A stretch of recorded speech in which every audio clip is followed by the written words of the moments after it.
Today I'm reviewing the Moritz Dragon single dynamic driver in-ear monitor. Let's get it.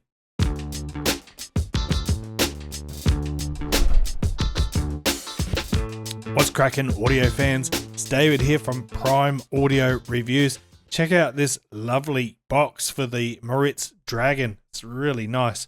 The price of this unit is $640 US. Yeah, I know, it's up there. And for those of you who don't know, probably most people, Moritz is a boutique IM brand coming from Hong Kong. And they've supposedly got heaps of experience, but they've only recently started making IMs as far as I'm aware. They've only got 2 or 3 models.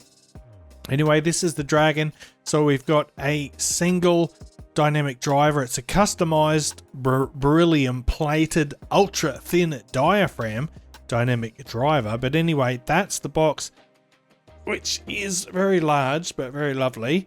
And you get in the box this lovely Pelican style case, which is weather sealed, so it's excellent for protecting your admittedly very expensive IMs. Now let's have a look at them. So that's what they look like, and I must say they look really lovely. If you catch them on the right angle, the faceplates kind of look like the scales of a dragon. Maybe that's where the name comes from, or maybe that was the inspiration for the faceplate design. And the shells themselves, they're kind of a transparent purple, dark purple color, and they're very classy, super comfortable as well. Like, these are really comfortable IMs, but they certainly look pretty. Let's have a look at the cable for a moment, and there it is. Now, this is a very high quality cable. It's pure silver. I know it's brown in color, but it's the wiring inside pure silver, so very high quality. It's somewhat thin. It does tangle very easily, I will say that. But it is a modular cable, and it comes with 3 different terminations. You get 2.5, 3.5, and 4.4 millimeter terminations. So regardless of whatever source you are using, audio source, this will be compatible. Lovely cable, gets very tangly, but it's nice overall. And let's come back to the IEMs. We're going to dive right into the sound now. So the Dragon has a very dynamic, energetic sound. It's got a mild V-shaped sound signature. It's also highly efficient, which means it performs well regardless of what you plug it into. You don't need much power at all. You can even plug it straight into a smartphone. That'll be plenty enough, although you will get a better experience if you use a proper DAC. I'll throw up the graph here and you can take a look at that. So yeah, you can see that bit of a V shape. So we've got an elevated bass. Both the mid bass and sub bass are somewhat elevated, although the bass falls off rapidly enough so it doesn't sound in the least bit muddy or bloated. And then we've got that rise, that peak at around 3 or 4 kilohertz, which is the sort of presence region which gives vocals a bit of pop, adds clarity to the mix. But we'll start with the bass now. And look, the Dragon's bass, it's dynamic, it's very well tuned, it has a balanced mix of weight, speed and tone. It's got a nice natural unforced presence. It's not overwhelming. It doesn't bleed into the mid-range in the least, but despite its very controlled nature, it still has enough impact to sort of keep things lively and give you that bit of a punch behind. So it's got pretty good punch, pretty good depth. It's got that drive that's required to sort of push the music along and make it engaging. Moving on to the mids, and what can I say about the Dragon's mid-range? Very detailed, very articulate, and reasonably neutral in tone. In fact, I'd say the mids actually lean slightly toward dry due to a lack of coloration. That said, it's not a cold mid-range. It's nice and transparent. It's very clean, but it doesn't sound thin or sharp but it is somewhat dry. It's not colored in the least. It's got nice, lively and textured vocals. Both male and female voices shine with clarity and a natural timbre. And of course, instruments in the mid-range have got a nice natural timbre as well. And then there's the treble. And the treble, I would say it's engaging and sparkly without being harsh. It's easy on the ears, but it's still lively. It's still full of energy. It's got great extension. The treble sounds light and airy, yet it still has a satisfying density. So it sounds sort of, solid and real, not ethereal and wispy. There's no sibilance and there's no harshness in the highs. And the treble adds clarity and definition to vocals and instruments, brings out the fine details without being sharp or fatiguing. And finally, for soundstage and technicalities, well, the soundstage is pretty impressive. It's nice and spacious, it's expansive.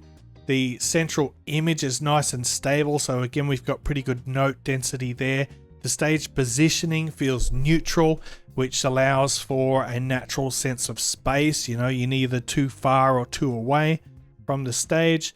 The instrument separation is excellent, and the imaging makes it easy to pinpoint the location of instruments and vocals within the space.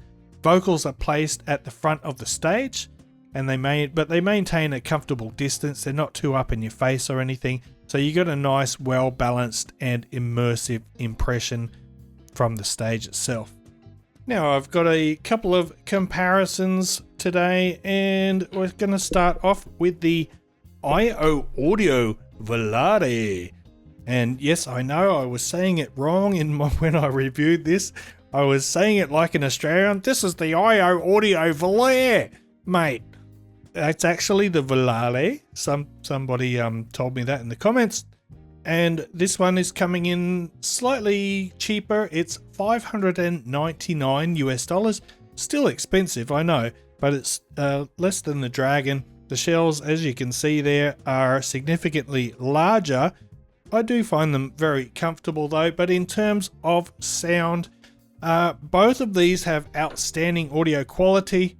By the way, the Valare has one dynamic driver, 4 balanced armatures, and 4 EST drivers. So it's got 9 drivers per side compared to one single dynamic in the Dragon. Sound signature wise, the Valare is leaner. No, not necessarily leaner. It's more linear is what I should say. It does have less bass presence, but it also has a not as pronounced presence region or pinna gain area. So it's a flatter line on the graph, which makes it perhaps a little less dynamic and not as exciting, if you will, but it depends what you consider to be exciting. I find the Valare to be, it's just outstanding. If you saw my review, you know I loved it. I do also love the Dragon. I don't think I've said that yet. I do really enjoy the sound of the Dragon. It's fantastic. Compared to the Valare, well, take it or leave it. I could go either way. The Dragon for a little bit of a more dynamic, exciting and boisterous sound, whereas the Valare is slightly more refined in its presentation. Love them both.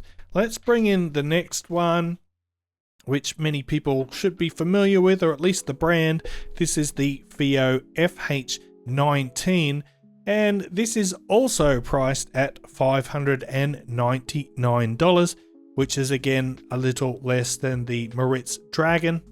Now the FH19 has 2 dynamic drivers and 6 balanced armatures, so it's got 8 drivers compared to, again, the 1 beryllium plated dynamic driver in the Dragon. But when it comes to sound signature, the FH19 is, again, it's much more linear, yet at the same time it has a fuller mid-range. It has a warmer, fuller mid-range with a thicker note size, and it is a little bit softer in the treble as well. I'm talking about with the standard, the default green or black filters. In terms of resolution, I think the FH19 comes out ahead, but if you want a sort of a more out there, bolder, more fun sound with a really pretty impressive sub bass rumble, then the Moritz Dragon might suit you better. In terms of comfort, the Dragon certainly is better for me than the FH19. These are fairly large, chunky and heavy, whereas the Moritz Dragon, one of the most comfortable IEMs I've used in quite some time. So resolution goes to the FH19. Overall timbre, well, probably the Dragon, because it, you know, single dynamic driver, its timbre is just, they do it so well. In terms of detail retrieval, both are excellent. Perhaps the Dragon comes out slightly ahead in that regard, but again, both lovely IEMs that I enjoy listening to very, very much. So let's come back to the Dragon. Physically, absolutely beautiful, super comfortable, nice build, nice accessories. In terms of audio quality, it's really nice. It's very refined. It's a high fidelity sound. It performs really nicely. I just wish they had kept the price a bit lower, like maybe at the same level as these other two, the FH19 and the Volare, at $599. $640. It's just maybe a little bit ambitious, but overall, I don't really have any complaints, except perhaps the price and maybe the tangly cable, but that's neither here nor there. Anyway, I'm going to wrap it up there. So thanks for watching the video. If you liked it, give it a thumbs up, Pa Family Audiophile style, and if you're new here, hit that subscribe button before you go. And until next time, I'll see you later.